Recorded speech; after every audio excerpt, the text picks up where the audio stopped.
This is Studio One at CBS.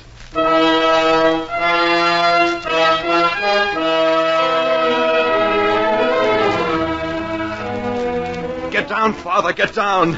You'll be killed by the flying glass. Jacob, can't you see you're home now? You're safe. Look there, out the window. The university. Get down, Father. You'll be cut to bits. Jacob, you're not well. It's all right now. We're safe here in America.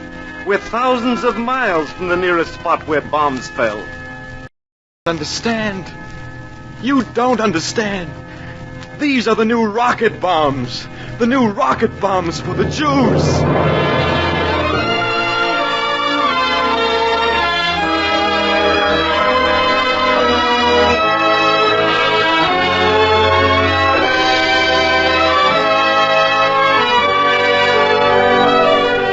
With a dramatic moment from Act of Faith by Irwin Shaw, CBS invites you to Studio One, a Columbia feature presentation from the pages of great storytellers. And now, to introduce tonight's great story, here's the director of Studio One, Fletcher Markle. This week we're turning over the last half of Studio One's regular hour to Norman Cole's special CBS broadcast commemorating today's opening at Lake Success of the Second General Assembly of the United Nations. As for our part of the hour, we're submitting one of Irwin Shaw's most memorably eloquent stories. It's called Act of Faith. Originally published in the New Yorker magazine, Act of Faith is something more than a great story. It is a vivid and startling comment on one of the important problems facing not only the General Assembly of the United Nations, but each and all of us, alone and together. Among the principals in tonight's cast, you'll be hearing Martin Wolfson as the father, Robert Dryden as Welch, and Myron McCormick as Captain Taney. And I'm going to join them at the microphone to play Sergeant Norman Seeger. Act of Faith by Irwin Shaw is arranged for radio by Charles S. Monroe.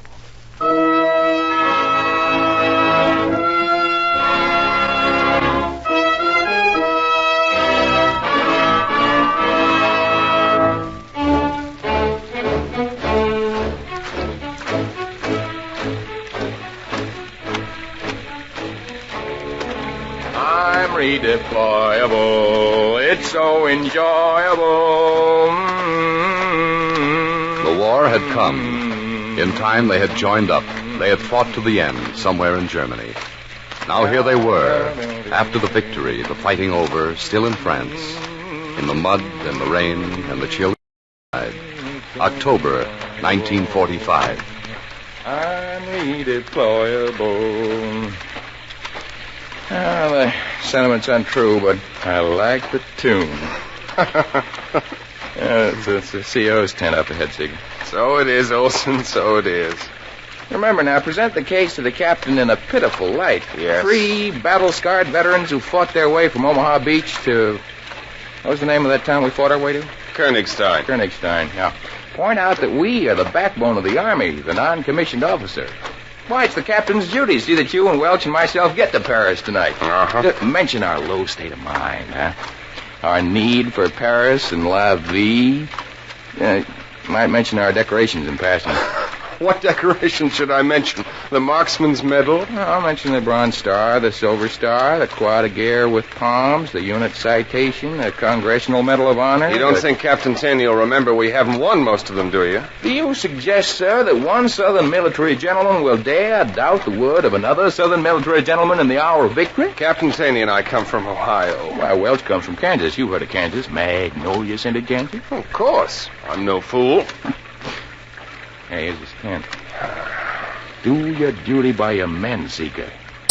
Highest-ranking non-com president took the initiative and saved his comrades for a trip to Paris at great personal risk, above and beyond the call of you-know-what. Olson, I will throw myself into the breach. Then be brave.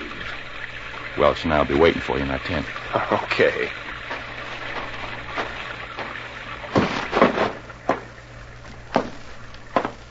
Hello, Seeger. Johnny? Captain's writing a letter. I can wait. What's that? Oh, hello, Seeger. Come on in. What's on your mind? Am I disturbing you, sir? Oh, no. I'm just writing a letter to my wife. Are you married, Seeger? No, sir. It's very difficult. My wife complains I don't love her and that I don't write her enough. Been married 15 years. You'd think she'd know by now. I thought you and Welch and Olson were going to Paris. That's what I came to see you about, sir. I suppose something's wrong with the passes. It isn't the passes, sir. They're fine. They start tomorrow. It's just that... Is this confidential? If you don't mind, sir. Johnny, go stand in the rain someplace. Yes, sir. Well, what is it, Seeger? Out with it? It's, well, it's hard to say, sir. Yes? It's money. Oh. Money, yes, I know. We haven't been paid for 3 months, sir. I know. I would like to take every lousy chair in the finance department and wring a neck. Anything wrong? You call for me, Captain? No, get out of here, Johnny. I suppose finance has its problems, too, Seeger. Outfits being broken up, being moved all over. Pretty rugged. No, it wouldn't be so bad, sir, but going to Paris as we are, Olson, Welch, and myself, we need... Well, you do need money in Paris. Don't I know it? Do you know what I paid for a bottle of champagne last September? Well, I won't tell you. You wouldn't have any respect for me the rest of your life. Hanging's too good for the guy who thought up the rate of exchange. I don't care if I never see another franc as long as I live. Captain, the truth is I've come to borrow some money for Welch, Olson, and myself. We'll pay it back out of the first pay we get. We don't like to ask, but you might just as well be dead as be broke in Paris. Just say the word, sir, and I'll blow. Stay where you are, son. Yes, sir. You like this billfold? It's alligator. My wife gave it to me. 20, 40, 60, 80... let's see... 400 francs, Seeger. $8. Oh, excuse me. I shouldn't have asked. Delighted. Absolutely delighted to give you half. The truth is, most of my money goes home in allotments. Please, sir, don't divide it for our benefit. And the truth is, I lost 1,100 francs in a poker game 3 nights ago. I ought to be ashamed of myself. Here, 200 francs. No, sir, I can't take it. Take it? That's a direct order. Yes, sir. Sometime, sir, when we get back, you'll have to come over to my house, and you and my father and my brother Jacob and I will go out on a real tear. I regard that as a solemn commitment. That's fine, sir. Your brother's out of the hospital now? Yes, sir. He's back living with my father at the university. He's all right, your brother? Yes, sir. So my father writes. Good. Well, I shall look forward to joining you for that celebration. And have a drink for me in Paris. A small one. Yes, Captain. Thank you, sir.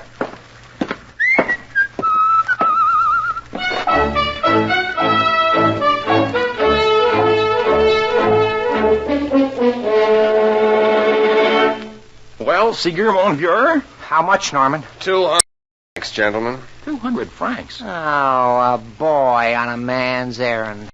Just see us painting Montmartre red on 200 francs. Bring on the dancing girls. Bring on the champagne. $4 worth. Ah, the miserable penny pincher. Welch, the captain only had 400. Oh, I revised my opinion. I'm sorry. Oh, skip it. I'm not worried. He isn't worried. I know where we can put our hands on $65. Welch, my friend, I'll kill you if you're kidding. While you got your time earlier, I went into town and used my head. $65 how? Got to talking with an Air Force captain, little fat old paddle-footed captain who never got higher off the ground than the second floor of COMZ headquarters, and he told me that what he would admire to do more than anything else is take home a nice, shiny German Luger pistol to show to the boys back in Pacific Grove, California. I see.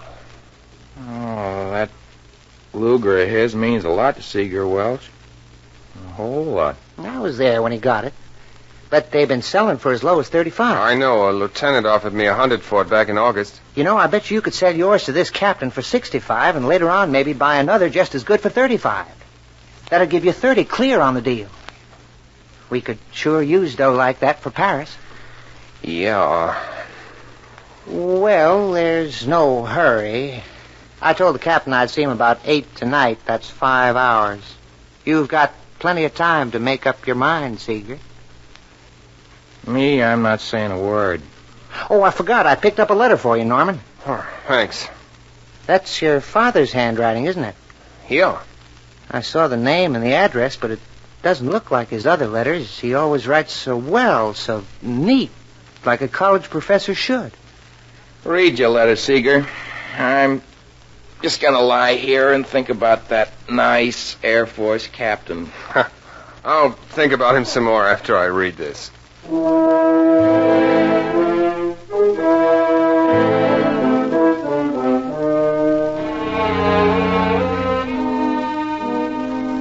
October 15th, 1945. Dear Norman, sometime in the future you must forgive me for writing this letter. But I have been holding this in so long, and there was no one here to talk to. Because of your brother's condition, I must pretend to be cheerful and optimistic all the time at home, both with him and your mother, who has never been the same since Leonard was killed. Norman, I need your help. While the war was on and you were fighting, I kept this to myself. It wouldn't have been fair to burden you. But now the war is over, and I no longer feel I can stand up under this alone. And you will have to face it sometime when you get home, if you haven't faced it already. We can help each other by facing it together. So what? If we don't get the $65, we can always go to the Louvre. I understand that Mona Lisa's back. Yeah? Is it free, Olson? Sure, it's free. Did you ever hear of the Pantheon, Welsh? No. It's free, too. I'll go. What else is there in Paris that doesn't cost anything?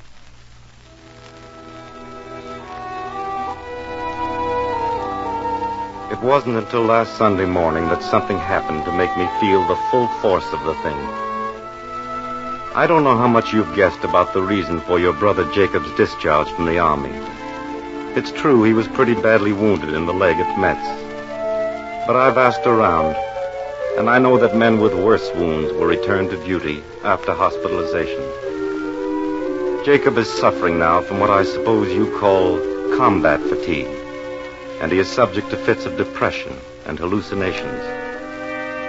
Your mother and I thought that as time went by and the war and the army receded, he would grow better. Instead, Norman, he is growing worse.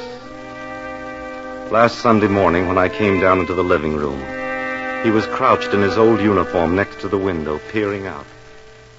Look, Father. Look out the window. Jacob, what's wrong? I'm observing, Father. V-1s and V-2s, buzz bombs and rockets.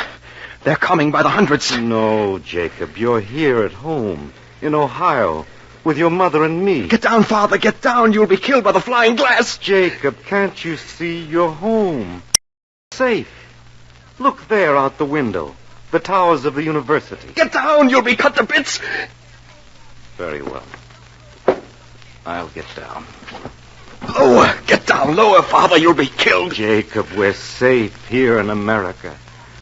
Thousands of miles from the nearest spot where bombs fell. You don't understand. You don't understand. These are the new bombs. The new rocket bombs for the Jews.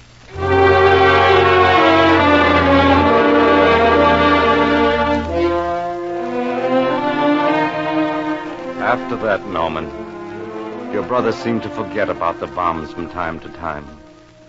But he kept saying the mobs were coming up the street armed with automatic rifles. He kept mumbling incoherently and kept walking back and forth, saying, What's the situation? Do you know what the situation is? One day he took the ribbon he got for winning the Bronze Star and threw it in the fireplace. And then he got down on his hands and knees and picked it out of the ashes and made me pin it on him again. And he kept repeating, This is when they're coming for the Jews. This is when they're coming for the Jews.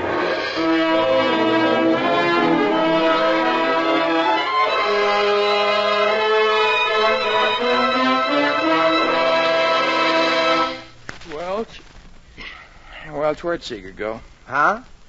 Why, he was here a minute back. I just closed my second and... There he is, outside, walking toward the fields. Here's his raincoat on his bed. Fool will get wet, get a cold. In Paris, there's nothing to see with a cold in your head. It stopped raining, Olson. Norman must be worried about something just to walk off without saying anything. Yeah, well, you gave him enough to worry about, you and that air and $65 for his precious Luger. Well, we told him to think it over. He's sure proud of that gun. You know, that German SS Major Nick Seeger's helmet with 2 shots before Seeger got him. I know. I told him to think it over. What's he doing out there? He's just standing out in the field reading that letter from his father.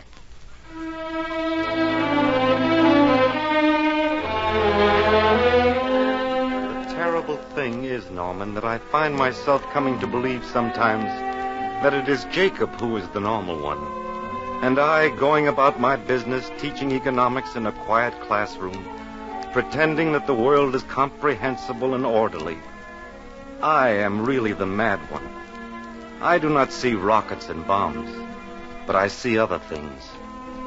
Wherever you go these days, restaurants, hotels, clubs, trains, you seem to hear talk about the Jews. Mean, hateful, murderous talk. Each day the news is filled with stories of Jews still being killed somewhere on the globe. And there are influential columnists who each day grow more and more outspoken and popular. On VJ Day in celebration, hoodlums in Los Angeles savagely beat a Jewish writer. It's difficult to know what to do, where to look for friends. 3 months ago, I stopped my Thursday night poker game after playing with the same men for 10 years. John Porter happened to make a remark. Maybe he didn't mean it. Probably he didn't think. But when I asked him, he refused. And when I looked at the faces of the men who had been my friends for so long, I saw they were not with me. When I left the house, no one said good night. I know the poison was spreading from Germany before the war and during it, but I had not realized it had come so close.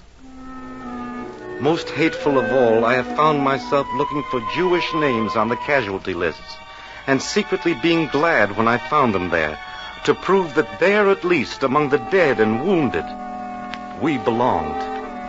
3 times, thanks to you and Jacob and Leonard, I found our name there, and God forgive me at the expense of your blood and your brother's life. Through my tears, I felt the same twinge of satisfaction. Are we asking too much and asking the right to live? Norman, when I hear about Jews still being in Poland, or Jews asking that they be given back their homes in France, or that they be allowed to enter some country where they will not be murdered, I find myself unreasonably annoyed with them. I feel that they are hurting the rest of the world with their problems, that they are making demands upon the world by being killed, by being hungry, by asking for the return of their property. If we could all fall in through the crust of the earth and vanish in 1 hour with our heroes and poets and prophets and martyrs, perhaps we would be doing the memory of the Jewish race a service. This is how I feel today, son. I need some help. You've been to war. You've fought and killed men who tried to kill you. You've seen the people of other countries. Maybe you understand things that I don't understand. Maybe you see some hope somewhere. Perhaps you can help me. Your loving father.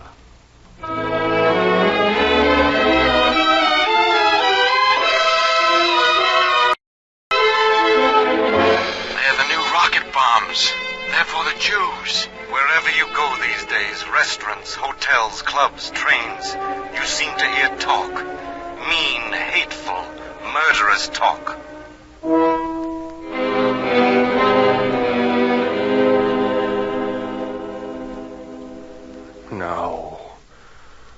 Now you must think about it.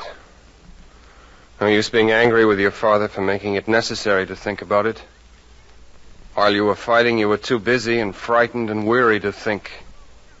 The rest of the time you relaxed, you put your brain on the shelf, postponing everything to that impossible time for solving everything after the war. After the war. Now the war is over, and I no longer feel I can stand up under this alone.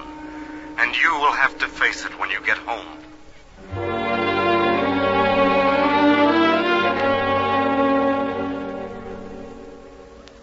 What was it like before, back home?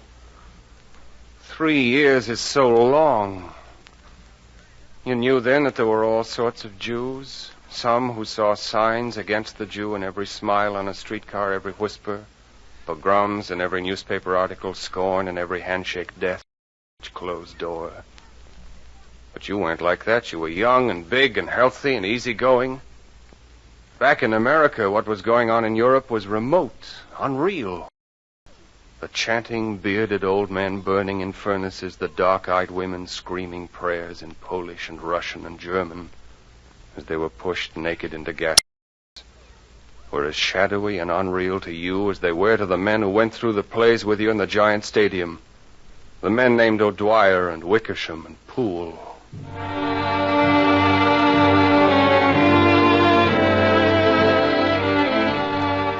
But when you got to Europe, these tortured people seemed more related to you.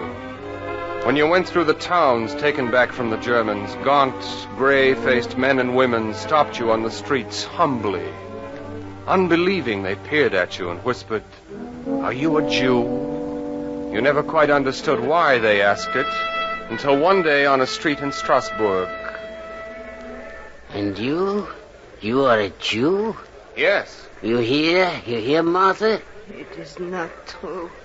It cannot be true. He's not lying, Martha.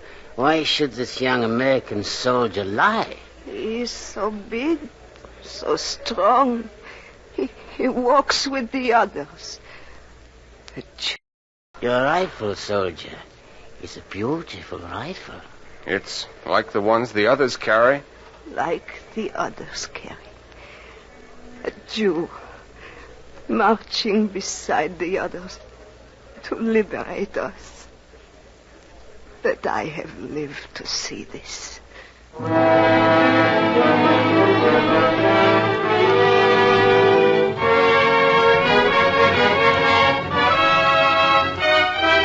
Now, think on it. You know you can't pretend that there wasn't a special meaning to you the day the German major almost killed you before you killed him.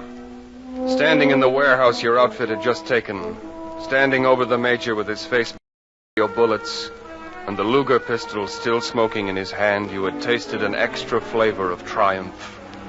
You had thought, how many Jews has he killed with this same Luger pistol which he would never use again? Seeger, stop grinning out of that body and come on. There's a war on. What a shot. What a shot. Right in the middle of the face. Stop that pistol and come on, Seeger. We're moving up the street. Let him keep it, Olson. Hey, he nicked your helmet with it, didn't he, Norman? Yes. Twice. All right, fine, but put it away and come on.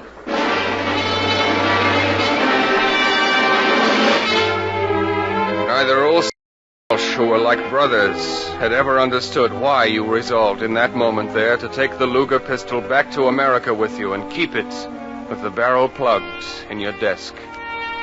You yourself only half understood why then somehow it seemed a symbol of justice and you its instrument. Now, today, with your father and the discussion about the Luger coming so closely together, would it be better to take the pistol back to America not as a memento, not with the barrel plugged, but loaded? Has America become a strange country to you? You've been away a long time. You don't know what's waiting for you at home.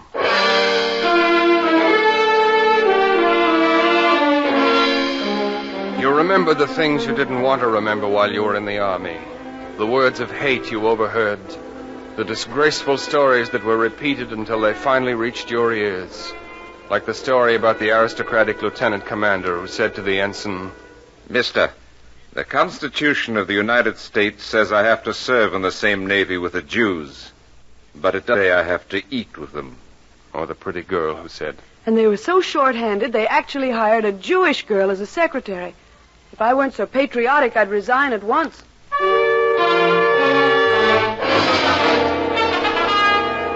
And the million other stories. Jews, even the most normal and best adjusted of them, became living treasuries of them. Scraps of malice and bloodthirstiness, clever and confusing and cunningly twisted, so that every act by every Jew became suspect and blameworthy and hateful. Hideous, fascinating little stories that made of every Jew a stranger in any town, on any field, on the face of the earth. Maybe it would be better to take that Luger back to America, not as a memento, not with the barrel plugged, but loaded. If there are going to be mobs coming down the street towards your house, you won't go to your death singing and praying.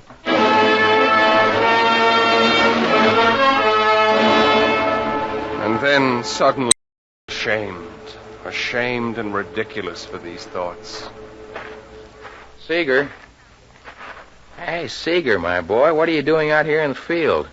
Grazing? We yelled at you till we lost our voices. I must have been pretty deep in my father's letter.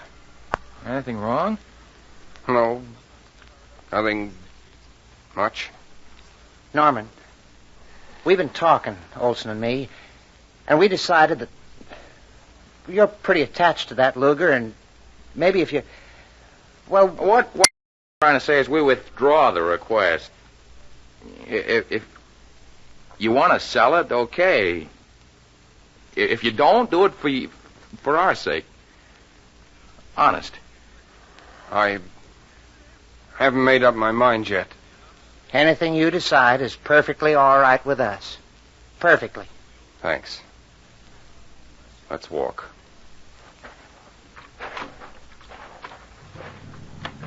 No need to say more with these two. And as you walk along between them, you remember the time when Olson covered you in the little town outside Cherbourg. When he stood in the middle of a street with no cover at all for more than a minute trying to return the fire of 4 Nazi machine guns so that you could get away alive.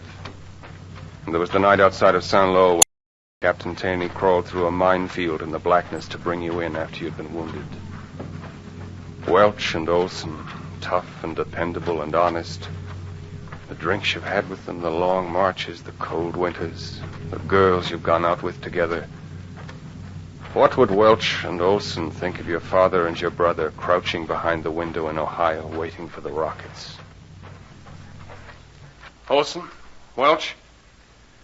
Tell me, what do you guys think of the Jews? Jews? Huh? What are they? Welch, you ever hear of the Jews? The Jews? No, I can't say I have. But remember, I'm an uneducated fella. Sorry, we can't help you. Ask us another question. Maybe we'll do better. Welch, what time did you tell that Air Force captain you'd meet him? 8 o'clock, Norman. But we don't have to go. If you have any feeling about that... We'll meet him. We can use that $65. Listen, Norman, I know how much you like that gun. I'll feel like a heel if you sell it. Forget it, both of you. What could I use it for in America? Let's go.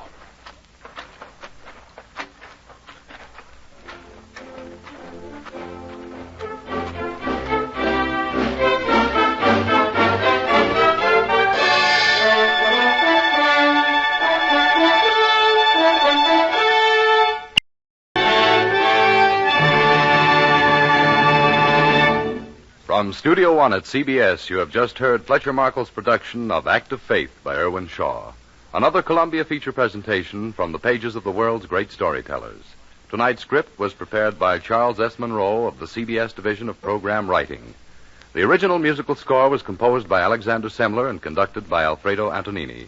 Now again, Mr. Markle. May a producer introduce the members of our cast tonight? Professor Seeger was played by Martin Wolfson. Welch was played by Robert Dryden. Olson was Lamont Johnson. Captain Taney was Myron McCormick. Jacob was played by Frank Behrens. Actively assisting were Miriam Wolfe, and Hedley Rennie, Gregory Morton, and Louis Quinn. Norman Seeger was played by your producer. Tonight, Norman Corwin is producing a special CBS feature broadcast in the second half of Studio One's regular hour, and we earnestly request you to stay by your radio and listen to it. It's a program as important and challenging as our headlines.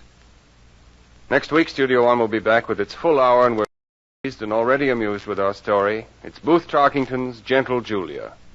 Now, until next week, this is Fletcher Markle with a good night and thank you from all of us in Studio One.